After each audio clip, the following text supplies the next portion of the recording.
Hi everyone, you're welcome to the Trillionaire Mathematics.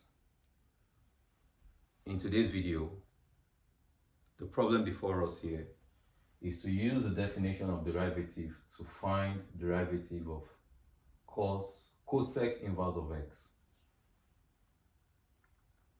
Let's get into it. First, to find the derivative of cosec inverse of x using the definition of derivative, let's express the function to be equals to a variable, call that y.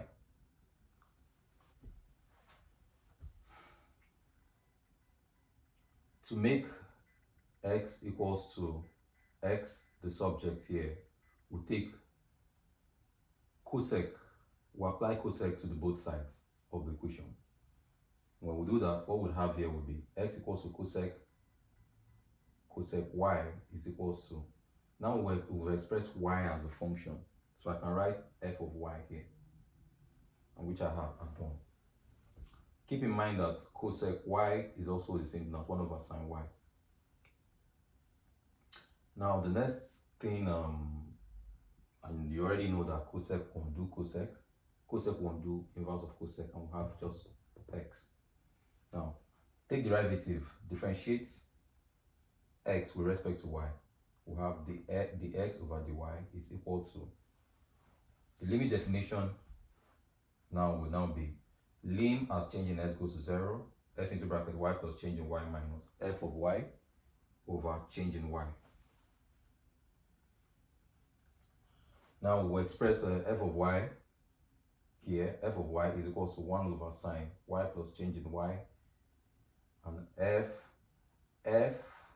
in fact this expression here is expressed as 1 over sine y plus change in y.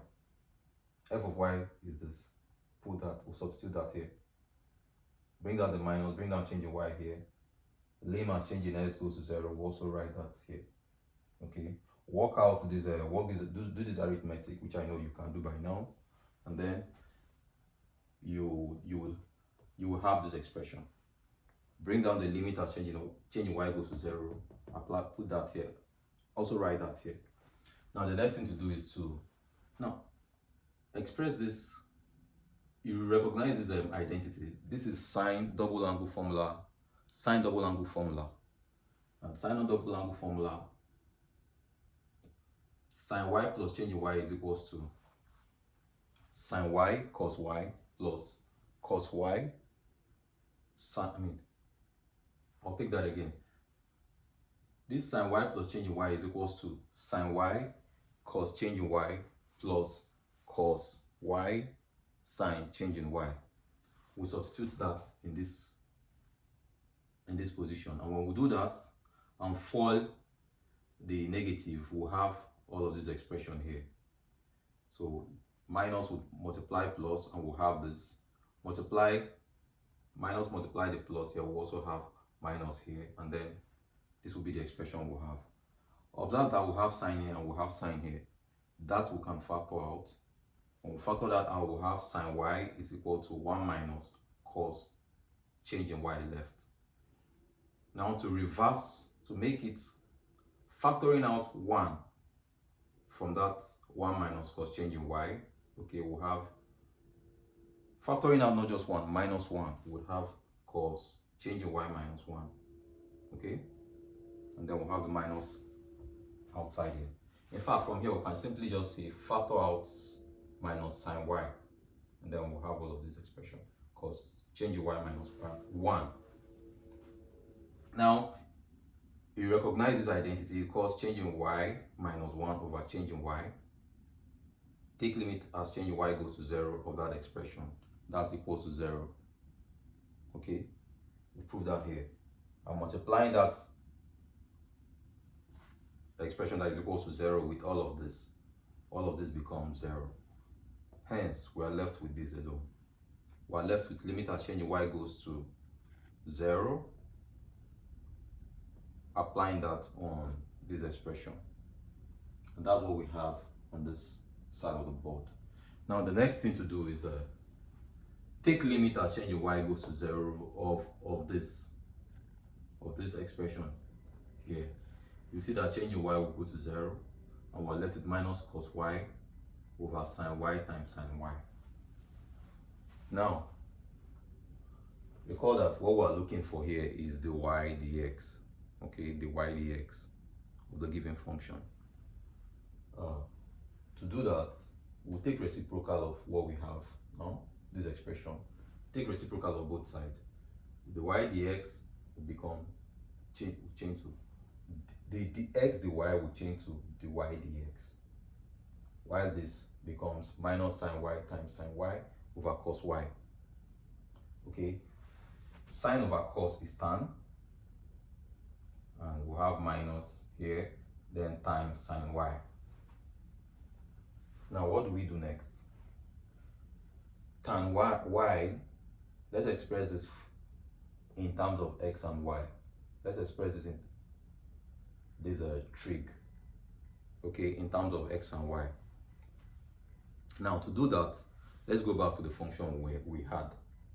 So we'll have x is equals to 1 over sine y. Make x the subject. We'll have sine y, make sine y the subject of the expression. We'll have sine y is equals to 1 over x.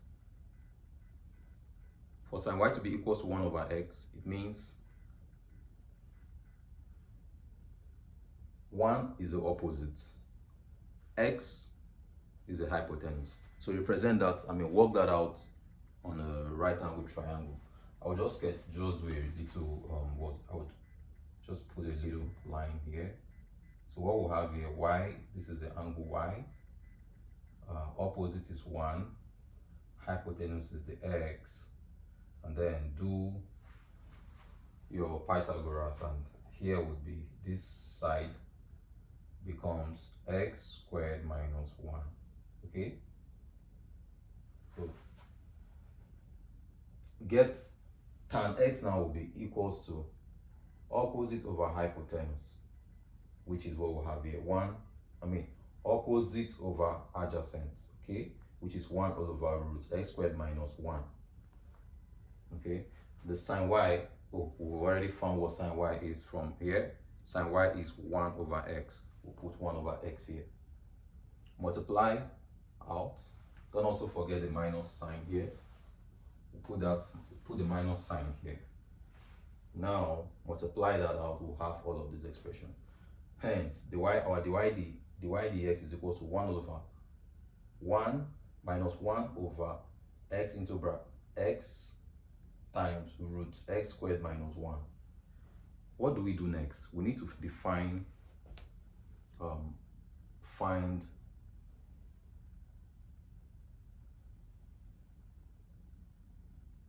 we need to find the x value that makes this to be defined, okay, that makes this derivative to be defined.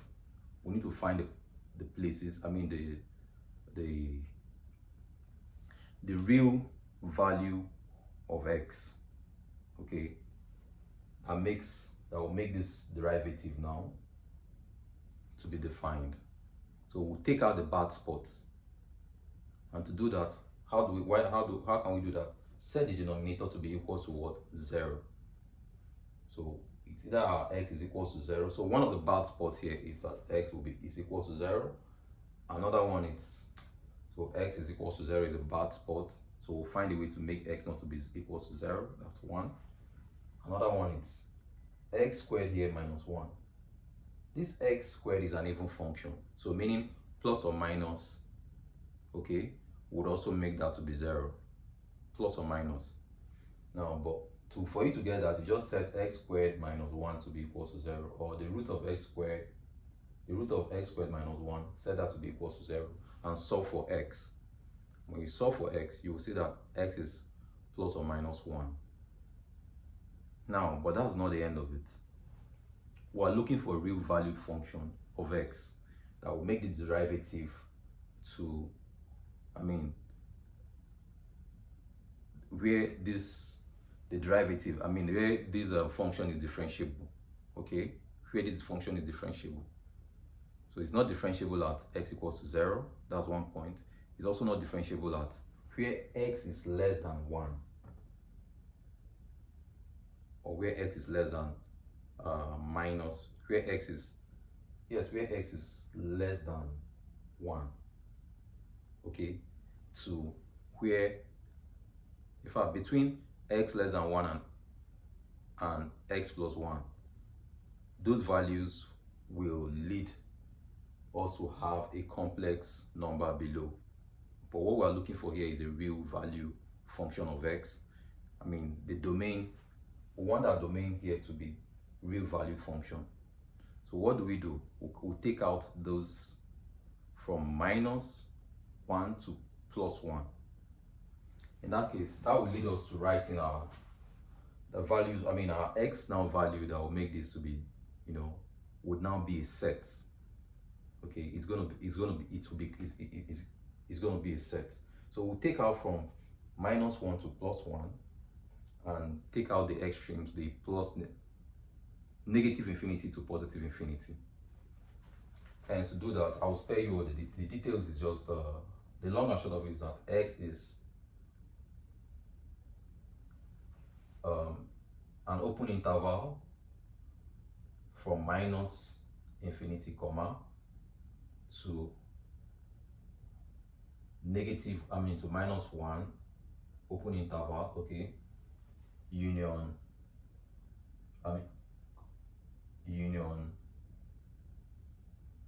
open interval 1 comma positive infinity, open interval. In fact, what I just want to say is that this is a set of an open interval, okay, from minus, the set of an open interval from minus infinity to minus 1, union open interval, okay, 1 comma positive infinity.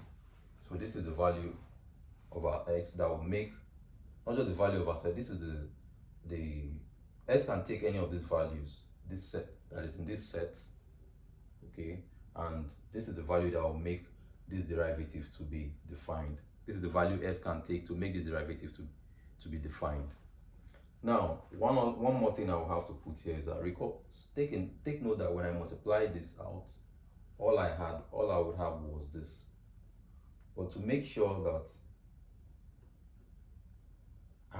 you have to put in bound this x here, okay? Put this x in absolute value. Why? Because of, for x, I mean, because we don't want x to be to leave, x squared here is x squared here is an even function. X squared here is an even function. Okay, so putting this bound here makes it that, putting this absolute value here makes it that even when you put in a negative here or a positive here, all you would always have is positive. And again, yes, that's the best way I can explain it. But just so to just summarize this, for those who don't have a strong background in reanalysis, what you just do when you solve up to this point is just to set the denominator here to be equal to 0 and solve what you have at the denominator. Look for values of x. Okay, we don't want to divide with 0, and you also want to restrict 0 to taking only real value. By the time you have all of this in mind, try to arrange a set that eliminates this, that eliminates the positions, okay, for which x won't be defined, okay, for the value you want x to have. Yes, that's best. That's the way I can put it to both math learners and mathematicians alike. All right, that will be all for now. If you've not yet liked, if you've not yet subscribed, please do well to subscribe, comment. If you have any contribution or anything contrary, feel free to comment at the comment section. Thank you all for staying with me up to this moment. I will see you all in the next one.